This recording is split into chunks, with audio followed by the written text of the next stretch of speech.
Adunay usa ka storya sa usa ka byuda nga babayi.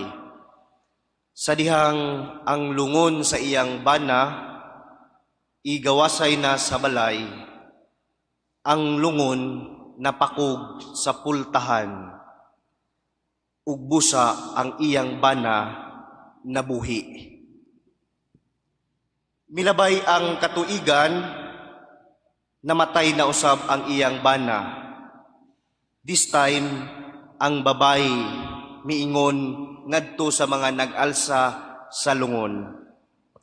Palihog, hinaya intaon ninyo nga dili na mapakog pag-usab. Mga igsoon ko diha ni Kristo, ang tao daw adunay pinakalawom nga pangandoy ug mao kana ang paglugway sa kinabuhi. Dili lang kita gusto mabuhi, kundili gusto kita og taas nga kinabuhi. Gani kun mahimo kinabuhing walay katapusan. Buhaton nato ang tanan, malugwayan lang ang atong kinabuhi. Ug tungod niini, daghan kanato mugasto gayud og dako aron lang yud malugwayan. Maigsoon, kining pinakalawom nga pangandoy sa tao nga malugwayan sa ang kinabuhi, makita kini diha mismo sa atong tagsa-tagsa ka mga kinabuhi ngun man sa atong mga practices isip mga Pinoy. Sama pananglit kitang mga Pilipino, kung mag-birthday na gani, dili gyud mawala ang pansit, bihon, spaghetti, miki or unsa pang mga tag-as nga mga pagkaon. Nganuman kay alang kanato kining mga pansit, bihon, spaghetti, kini nagpasabot, naghatag kanato og taas nga kinabuhi. Aduna kitay pagtuo or tuo-tuo nga kining mga pansit, bihon, maghatag kanato og long life. Gani ang uban usab kun makakita og mga products nga adunay gibutang anti-aging, mupalit dayon kita kay lagi gusto man kitang mabuhi ug taas. Maigsoon, aduna daw tulo o daw kalain nga paagi aron kita mabuhi nga taas or dugay or kinabuhing walay katapusan. Mahimo nga usa niini, pwede gyud nga atong buhaton. Una, ang pagsulat og libro.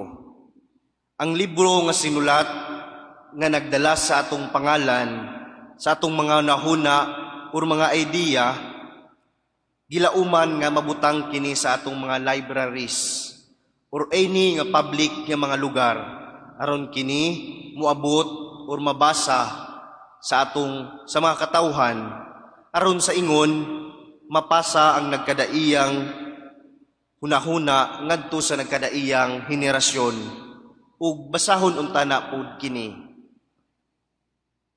Mga igsoon, sama sa mga nilabay nga mga bantugan nga mga manunulat, padayon sila nga nakigsulti kanato pinaagi sa mga libro nga ilang gisulat.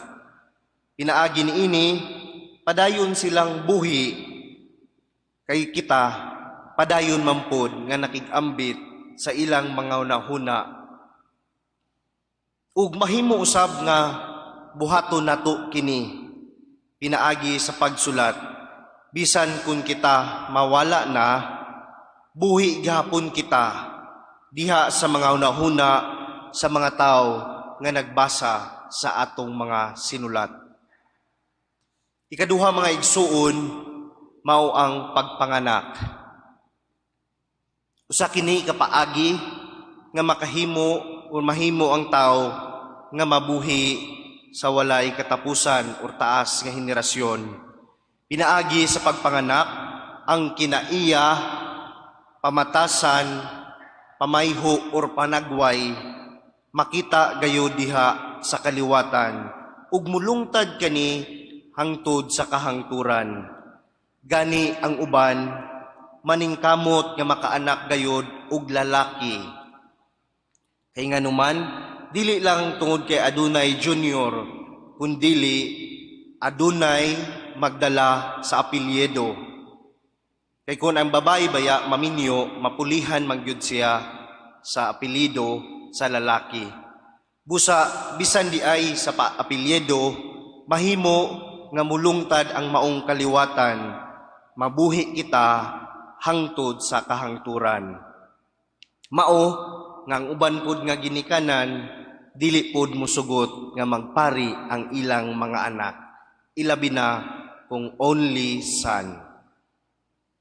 Maigsoon ang ikatulo nga paagi aron ang kinabuhi mulungtad, mao ang pagtanom daw og kahoy. Kun ugali mabuhi ang maong kahoy nga atong gitanom, nan mulungtad gayud kita uban sa kahoy sa pipila ka henerasyon. Kay dili man lang pagtanom og kahoy ang atong responsibilidad, kundili angay lamang nga ating manunpod nato ang maong kahoy.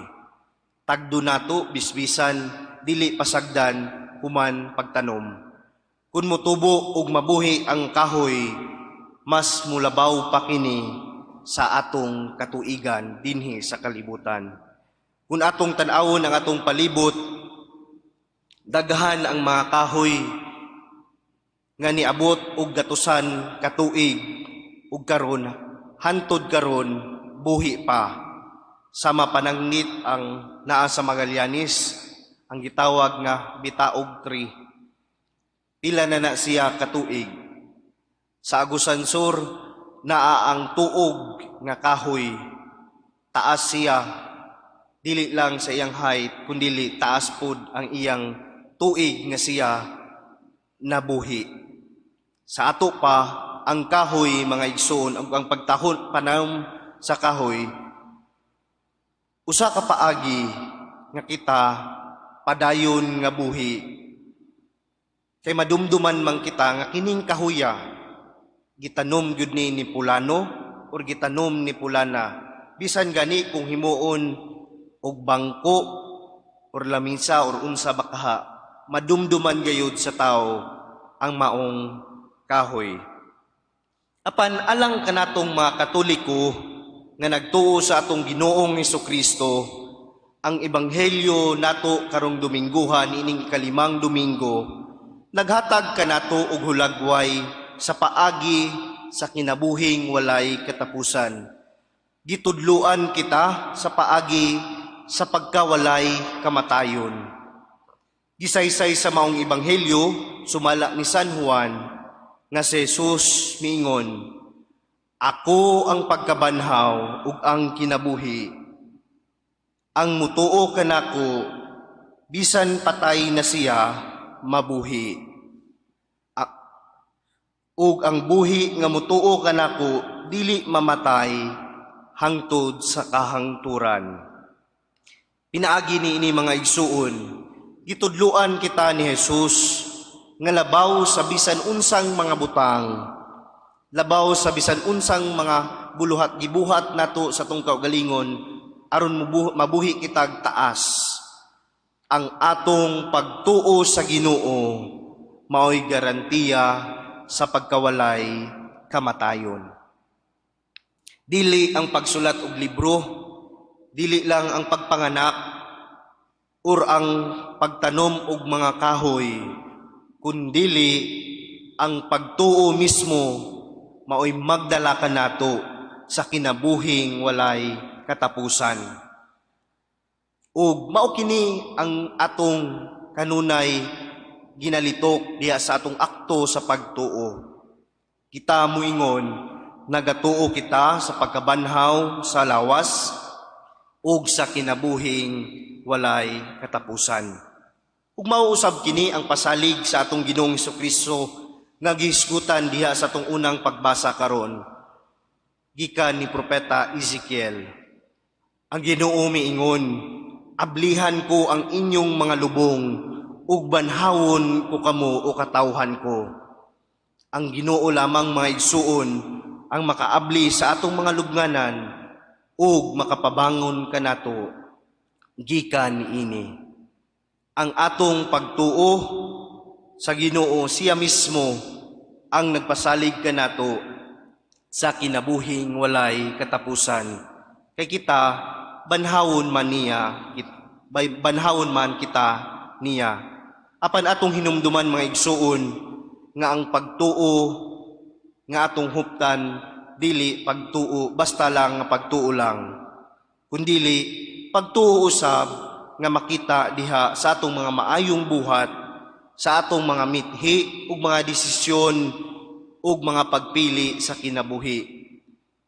Buhing pagtuo nga makapabag-o sa atong mismong kinabuhi. Kini ang atong angay huptan mga igsuon, uban sa dakong paglaom ug pasalamat ngadto sa Dios sa gasa sa pagtuo nga atong nadawat kaniya. Ilabi na gayud ang gasa sa kinabuhing dayon, kinabuhing walay katapusan nga iyang gitanyag, gihatag sa matag usa kanato pinaagi ni Hesukristo. Palihog manindog. Kitang tanan